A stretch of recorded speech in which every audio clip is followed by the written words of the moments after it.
Salut à toi et bienvenue sur Santé Globale, la première chaîne africaine entièrement dédiée à la santé. Moi, je suis le docteur Ulrich Mbesso et je suis médecin et chercheur en sciences de la santé. Alors, c'est pas très courant dans le contexte africain, surtout dans les pays au sud du Sahara, de voir des médecins ou des personnels de la santé qui s'intéressent et s'engagent de plein pied dans le domaine des multimédias, encore moins des chaînes YouTube. On s'imagine toujours dans nos cerveaux l'image du médecin là, qui est celui qui est en blouse blanche avec son stéthoscope, qui est au chevet du malade à l'hôpital et qui réalise des consultations médicales. Et c'est également ce qui occupe à peu près de 90% de mon quotidien. Mais qu'est-ce qui a créé en moi le déclic? Qu'est-ce qui a créé en moi la volonté ferme et résolue de créer une chaîne YouTube entièrement dédiée à la santé et ayant possible la communauté africaine? C'est dans cette vidéo qui soit dit en passant, la première sortie de Santé Globale, je vais partager avec toi les 4 raisons fondamentales, les 4 motivations qui m'ont conduit à créer cette chaîne YouTube. Et je promets comme tout d'abord, parce qu'on me reconnaît comme étant quelqu'un qui aime dire la vérité, toute la vérité et rien que la vérité, ce que je ferai dans cette vidéo. Et si tu as l'amabilité de rester jusqu'à la fin de la vidéo, tu auras la chance de recevoir mon cadeau de bonne année que j'ai préparé pour toi. Alors on se dit à tout de suite.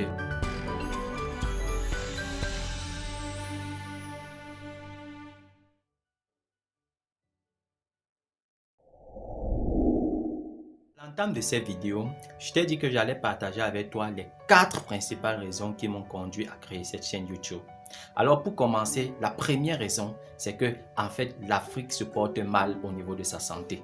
Aussi simple que ça puisse paraître. C'est vrai que ça passe inaperçu, ça n'est pas sensible à l'échelle de l'individu, mais à l'échelle continentale, c'est un véritable désastre. Et pour comprendre cela, parlons un peu de l'Organisation mondiale de la santé. L'Organisation mondiale de la santé, c'est cet organisme-là qui fédère l'ensemble des données de la santé à l'échelle mondiale et qui produit donc sur la base des informations ou des données de santé que l'ensemble des pays du monde lui font parvenir. Ça veut également dire les pays d'Afrique. Il synthétise cet ensemble de données-là et crée donc une sorte de cartographie de la santé au niveau mondial. Et quand vous regardez les données, les rapports produits par l'OMS, vous constatez qu'en Afrique, ça ne va pas du tout. Vous constatez qu'en Afrique, rien ne va. Il ne s'agit pas d'une théorie du complot ici, tout simplement parce que les données produites par l'OMS sont les données qui lui sont apportées, qui lui sont données, vous excuserez la tautologie, par les pays en Afrique eux-mêmes. Alors, dans un rapport produit en 2018 par l'Organisation mondiale de la santé, elle nous révèle quelque chose d'assez troublant. C'est-à-dire qu'elle nous dit que sur 80% des décès de suite de complications liées à l'accouchement chez les femmes dans le monde se trouvent en Afrique. Ça veut tout simplement dire en français simple que sur 10 femmes qui décèdent dans le monde de suite de complications liées à leur accouchement, 8 d'entre elles vivent en Afrique. Il faut également comprendre ça sous un autre prisme. Ça veut dire que vous savez que la grossesse dans la culture africaine est un moment privilégié dans le mariage. C'est le moment qui consacre le bonheur d'un couple. Mais on est en train de te dire ici que si tu as ton épouse et lorsqu'elle t'annonce qu'elle est enceinte, au lieu de te réjouir parce que vous vivez en Afrique, sur le continent africain, dans un pays et plus grave au sud du Sahara, il faut savoir que tu viens de multiplier ces chances par au moins 12 de décéder dans les 9 prochains mois. Ça veut dire qu'aujourd'hui, chercher un enfant en Afrique, c'est augmenter le risque de décès de la mère de cet enfant par au moins 12. C'est quelque peu scandaleux. Et ça va un peu plus loin parce que dans un rapport commis l'année dernière par l'Organisation des Nations Unies pour les populations qui portait sur la santé de reproduction, la santé maternelle et infantile, il nous révèle un constat pour le moins dérangeant. Premièrement, l'Organisation des Nations Unies pour les populations nous révèle qu'un enfant qui naît en Afrique a 20 fois plus de risques de mourir avant d'avoir atteint l'âge de 5 ans qu'un enfant qui est né en Europe ou en Amérique ou dans les pays huppés d'Asie. Cela veut dire quoi? Dans un autre langage, si tu as un enfant que tu as porté dans ton ventre, cet enfant que tu as allaité, que tu as vu grandir, que tu as vu ramper, donner ses premiers sourires, cet enfant que tu as vu réellement faire ses premiers pas, cet enfant que tu as vu aller à l'école pour la première fois, que tu as tenu dans la main pour amener à l'école. On te dit que parce que vous vivez dans un pays d'Afrique, il y a, et que cet enfant a 20 fois plus de risques de ne jamais souffler sur sa 5e bougie, de ne jamais fêter son 5e anniversaire. Ce n'est pas moi qui le dis, c'est les rapports que les pays africains eux-mêmes envoient. Et de toi à moi, toi qui regardes cette vidéo aujourd'hui, combien de familles en cette année 2020 ont dû enterrer un enfant qui n'avait même pas 5 ans? Combien de familles dans cette année 2019, combien de personnes s'apprêtent à enterrer leur enfant au moment où je vous parle? Peut-être toi qui regardes même cette vidéo, tu as connu un deuil d'un enfant de moins de 5 ans dans ta famille cette année. Si ce n'est peut-être pas toi, c'est une connaissance à toi, c'est un voisin. C'est un voisin. Alors, il est important, quand je le dis, c'est pas pour établir les responsabilités, mais c'est pour faire comprendre, te faire comprendre à toi qui m'écoutes que réellement ça ne va pas au niveau de l'Afrique. Ça ne va pas au niveau de la santé africaine, se porte très mal. Également, prenons un autre exemple, par exemple, en ce qui concerne les maladies cardiovasculaires. Vous allez vous rendre compte que chez nous en Afrique maintenant, on a tellement modifié nos comportements de vie, nos habitudes de vie, nos comportements alimentaires, qu'on a fini par importer les maladies qu'il y a encore 20 ans, ce n'était que les maladies des Blancs, à savoir l'hypertension, le diabète, l'AVC, l'insuffisance rénale et j'en passe. Parce qu'aujourd'hui, on dit, si tu n'es pas un grand, le grand, c'est celui-là qui ne mange que le caviar. Le grand, c'est celui-là qui ne mange que les boîtes de conserve. Le grand, c'est celui-là qui ne mange que dans les McDo. Et conséquence, nous avons développé les maladies cardiovasculaires en Afrique. Mais figurez-vous, on a tellement voulu imiter, occidentaliser nos mœurs qu'on a fini même par dépasser le blanc dans ses propres attitudes. Et nous l'avons même suffisamment surpassé que même sur le chemin vers la mort, nous avons surpassé parce que dans le dernier rapport que l'OMS a produit cette année, il nous informe que la majorité des décès qui subissent de suite de maladies cardiovasculaires se trouvent en Afrique. Et pour donner des chiffres, sur 10 personnes qui décèdent dans le monde en ce moment de suite de maladies cardiovasculaires, c'est-à-dire d'hypertension, de diabète, d'AVC, d'insuffisance rénale, etc., 7 d'entre eux, on les compte ces décès sur le continent africain. C'est dire toute l'urgence qu'il y a à prendre conscience de ce que l'Afrique va mal. Et prenons même le cas mythique, le cas vraiment antique, le grand-père de toutes ces maladies, à savoir l'infection au VIH-Sida. Savez-vous aujourd'hui que sur 10 personnes qui chaque année décèdent dans le monde de suite d'infection au VIH-Sida, 7 d'entre eux se retrouvent sur le continent africain?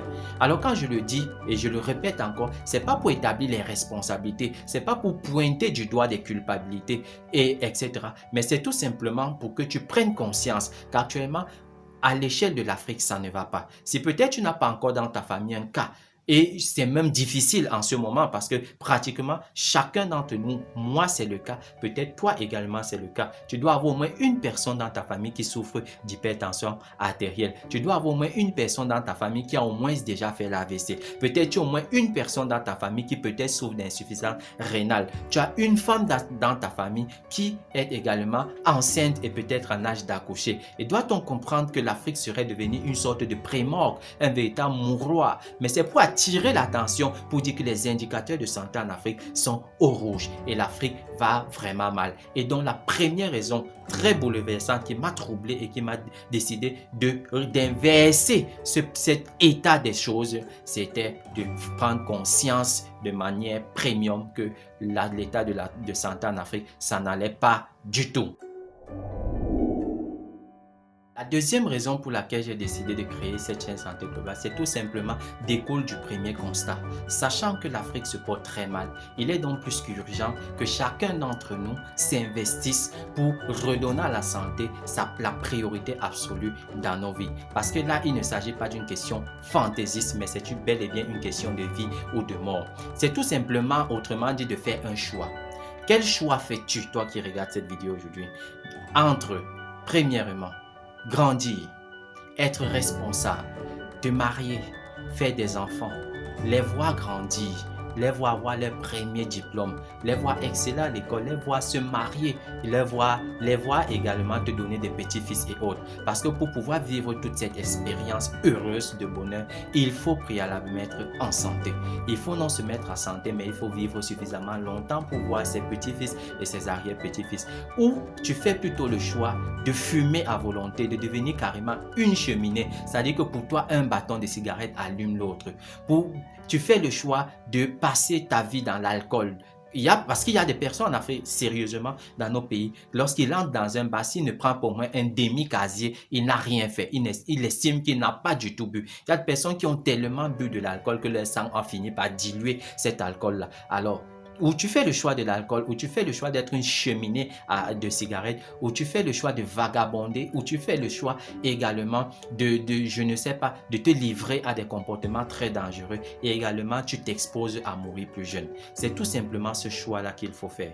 Il est urgent maintenant pour ceux qui ont pris la décision de faire le premier choix, c'est-à-dire de vivre une vie saine, une vie en adéquation avec des comportements de santé, une vie pour ceux qui vivent non pas le présent, mais pour préparer leur futur. La chaîne Santé Globale se propose également, au travers des nombreuses vidéos que nous allons mettre en ligne, de partager avec toi des astuces, des conseils, des techniques simples, pratiques et efficaces qui te permettront d'allonger ta durée de vie, qui te permettront également de vivre non seulement une vie, mais vivre une vie de qualité, une vie en santé, une vie de bonheur, une vie longue. Santé Globale, c'est également cette chaîne qui va partager avec toi l'expérience des malades, l'expérience de ceux qui vivent ces maladies que nous voulons que tu évites, qui te donneront également des conseils qui te permettront de capitaliser sur ton état de santé. Alors, il est plus qu'urgent, je le répétais, que nous, Africains, vous, mes frères, que nous prenions ensemble la résolution de changer, d'inverser cette tendance, d'inverser cette apocalypse sanitaire qui semble s'abattre et qui semble peser et accabler l'Afrique en ce moment. Nous allons donc passer à la troisième raison pour laquelle j'ai décidé de faire cette chaîne. J'ai une solution à proposer. Elle est peut-être modeste, mais je pense qu'elle est convenable et qu'avec elle, on pourra sortir l'Afrique de l'ornière dans laquelle elle s'est engouffrée. Et ma solution pour éveiller l'Afrique et lui redonner son pouvoir, sa capacité en matière de santé, s'appelle l'empowerment. Parce que je suis intimement convaincu que le salut de l'Afrique concernant sa santé vient de ce concept d'empowerment. Mais qu'est-ce que l'empowerment? Pour mieux comprendre ce concept, suivez avec moi cet extrait de vidéo de Bernard Valéry qui nous parle de l'empowerment. Quelles sont vos propositions pour changer tout cela? Alors, celle de l'approche centrée sur le développement du pouvoir d'agir et des personnes. Cette approche est issue de la notion d'empowerment et a été formalisée par Yann Lebossé, professeur à l'Université Laval de Québec. Quand on parle de pouvoir d'agir, il s'agit que les personnes ou les collectivités concernées exercent concrètement un plus grand contrôle sur ce qui est important pour elles. Voilà. De manière plus simpliste, ce que Bernard Valéry nous explique ici, c'est que nous avons de manière individuelle, c'est-à-dire que toi qui me regardes, tu as entre tes mains les capacités de prévenir, c'est-à-dire d'empêcher que la maladie survienne et de la contrôler au cas échéant si elle survenait. Et je suis intimement convaincu que c'est une réalité, c'est une vérité inéluctable. Et donc, ça veut dire quoi? Si seulement chacun d'entre nous prenait conscience de ce pouvoir, de ce grand pouvoir qu'il a, si chacun d'entre nous pouvait s'engager dans l'expérience d'éveiller l'empowerment qui sommeille en lui, si chaque Africain pouvait rejoindre le mouvement d'éveil de l'Afrique sur la conscience, de replacer la santé à son piédestal, de redonner les lettres de noblesse et la priorité absolue à la santé, je suis intimement convaincu que l'Afrique deviendrait le continent le plus vert du monde, le continent le plus en santé du monde. L'Afrique deviendrait, en d'autres termes, l'Éden moderne. Alors c'est ce mouvement en lequel je crois et toute l'équipe Santé Globale croit fondamentalement. Et c'est la raison même et la vocation même de cette chaîne Santé Globale qui a pour vocation d'éveiller le pouvoir qui sommeille en toi, d'éveiller l'empowerment qui sommeille en toi et également de conduire et de déclencher, de créer le déclic en chaque Africain et de déclencher un mouvement, un vaste mouvement d'empowerment qui permettrait à l'Afrique de devenir collectivement le continent le plus en santé au monde. Quatrième raison pour laquelle j'ai décidé de créer la chaîne Santé Globale, c'est tout simplement parce que la santé, c'est mon domaine d'expertise. En fait, entre moi et la santé, c'est une histoire de passion qui date de plus de 15 ans aujourd'hui. Déjà, avant même la classe de seconde, je voulais déjà faire des études médicales. Aussi, quand j'ai eu mon baccalauréat scientifique, je me suis directement orienté vers les études médicales.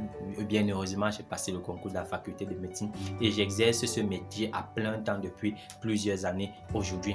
Parallèlement aux activités de recherche en sciences de la santé, notamment en épidémiologie et santé publique que je mène parallèlement à mes activités cliniques. Alors bref, quand je vous dis tout ça, c'est tout simplement pour vous dire que je n'avais rien d'autre à offrir à la communauté africaine que les clés et les secrets pour lui permettre d'allonger, de vivre une vie plus longue, mais pas seulement une vie longue, mais une vie de qualité, c'est-à-dire une vie en santé, de vous donner les clés également pour transformer également votre vie actuelle, pour transformer les risques auxquels vous êtes sujet en ce moment en opportunité de vie, parce que je sais également, vous comme moi, chacun de nous veut vivre très longtemps, chacun de nous veut voir les enfants grandir, chacun de nous veut également avoir la chance de voir les petits-enfants, sinon ses arrière-petits-fils, et rien de tout cela n'est possible que si nous sommes en santé. Alors, le meilleur cadeau que je puisse offrir à la communauté africaine aujourd'hui et à tous ceux qui regardent mes nombreuses vidéos,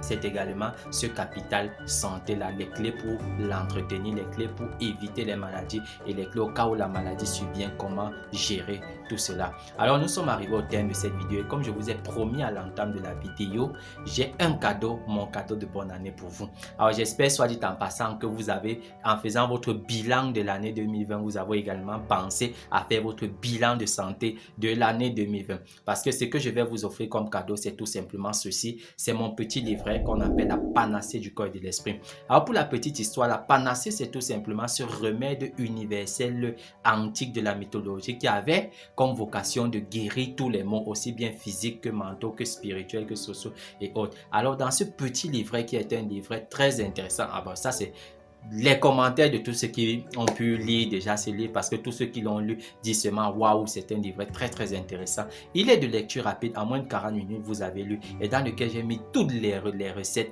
qui vous permettront réellement d'avoir une santé de fer, c'est-à-dire que ce soit sur le plan physique, que ce soit sur le plan mental, que ce soit sur le plan spirituel, une véritable panacée. Alors comment avoir ce livre? Je vous invite juste à aller dans la barre de description ici en bas de cette vidéo et de cliquer sur les liens qui vous permettra donc de télécharger gratuitement ce petit livret que je vous offre en guise de cadeau de bonne année. Alors si cette vidéo t'a plu, si tu as apprécié ce qui a été dit, si tu as appris quelque chose de nouveau, alors je t'invite à t'abonner à cette chaîne, à liker cette vidéo, à la partager dans tous tes groupes d'amis et tes autres réseaux sociaux. Si tu as je t'invite à me laisser donc en commentaire tes impressions, tes questions, tes contributions et j'en passe, et moi je me ferai tout simplement un devoir de les lire et d'y répondre aux besoins. Alors je n'ai plus qu'à te dire à bientôt et n'oublie pas quelque chose, il n'y a rien de plus important que ta santé dans ta vie. Dans ta vie, il n'y a rien de plus important que ta santé, je dis bien rien. On se voit donc à très bientôt dans notre prochaine vidéo